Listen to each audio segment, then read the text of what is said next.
કોઈ દી ઉદ્યોગનગર વિસ્તારમાં કોઈ દી ન આવે, કોઈ દી ન આવું ઉદ્યોગનગર વિસ્તારમાં, કોઈ દી ન આવું મારી કોઈ માણસને કોઈ દી ન આવું, કોઈ દી ઉદ્યોગનગર વિસ્તારમાં કોઈ દી ન આવે, કોઈ દી ન આવું ઉદ્યોગનગર વિસ્તારમાં, કોઈ દી ન આવું મારી કોઈ માણસને. પોરબંદરમાં પૂર્વ સુધરાઈ સભ્ય સાથે સારા સંબંધ હોવાનું મનદુખ રાખી બિલ્ડિંગ મટીરીયલ્સના વેપારી સહિત 2 યુવાનો પર 5 કુખ્યાત શખ્સોએ હુમલો કર્યા બાદ એક શખ્સે પૂર્વ સુધરાઈ સભ્યને ફોનમાં ગાળો કાઢી મારી નાખવાની ધમકી આપતા પોલીસે અગાઉ 4 શખ્સોને ઝડપી લઈ બનાવનું રીકન્સ્ટ્રક્શન કરાવ્યા બાદ બાકી રહેતા કિશોર સાજણને પણ ઝડપી લઈ જાહેરમાં માફી મંગાવી હતી.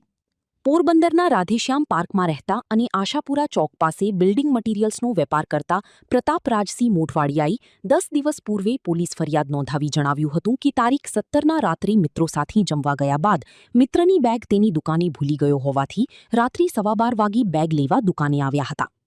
તે દરમિયાન ઉદ્યોગનગરના આશાપુરા ચોકમાંથી છાયા મારુતિનગરમાં રહેતો કુખ્યાત મયુર ઉર્ફે મૈલો હરદાસ ઓડેદરા, ઘાસ ગોડાઉન પાછળ રહેતો વિશાલ ઉર્ફે વાકી નાગાજણ ગોરાણિયા, રોકડિયા હનુમાન મંદિર પાછળ રહેલો માલદે ઉર્ફે જગીરો રામ કુછડિયા, આદિત્યાણાનો કિશોર સાજણ ગુરુગુટિયા અને કાંધલ ઓડેદરાએ ત્યાં આવી અહીં શું કામ આવ્યા છો તેમ કહેતા તેઓએ બેગ ભૂલી ગયાનું જણાવતા મયુરી આ મારો એરિયા છે, તમારે અહીંયા આવવાનું નહીં તેમ કહેતા પ્રતાપે તેની આ વિસ્તારમાં મારી દુકાન છે અને મારો વાંક શું છે કે તમે મને આવવાની ના પાડો છો તેમ કહેતા મયુરની સાથે રહેલા વિશાલ અને માલદી ગાળું કાઢતા ગાળું બોલવાની ના પાડતા પાંચીએ ઉશ્કેરાઈને તેના પર હુમલો કર્યો હતો.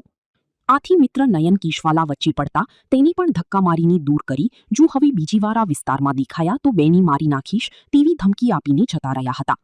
આરોપીઓ માથાભારે હોવાથી તેની બીકના કારણે કોઈ કાર્યવાહી કરી ન હતી અને બીજા દિવસે દુકાને પણ ગયો ન હતો. પરંતુ વધારે દિવસો સુધી તે દુકાન બંધ રાખી શકી તેમ ન હોવાથી અંતે ફરિયાદ કરી હતી. ફરિયાદમાં હુમલાનું કારણ એવું જણાવ્યું છે કે પ્રતાપની પૂર્વ સુધરાઈ સભ્ય ભરત મૈયારિયા સાથે સારા સંબંધ છે અને બંને જણા ઘણા પ્રસંગોમાં સાથે હોવાથી તેનું મનદુખ રાખીને બનાવ બન્યો છે.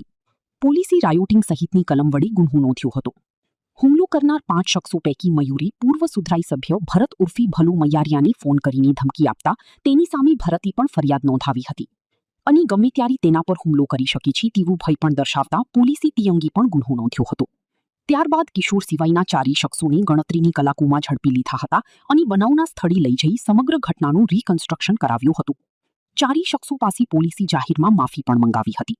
ત્યારબાદ બાકી રહેતો એક આરોપી આદિત્યાણાના નવાપરામાં રહેતો કિશોર સાજણ ગુરુગુટિયાને પણ પોલીસે ઝડપી લઈ બનાવના સ્થળે લઈ જઈ રીકન્સ્ટ્રક્શન કરાવ્યું હતું અને જાહેરમાં માફી પણ મંગાવી હતી.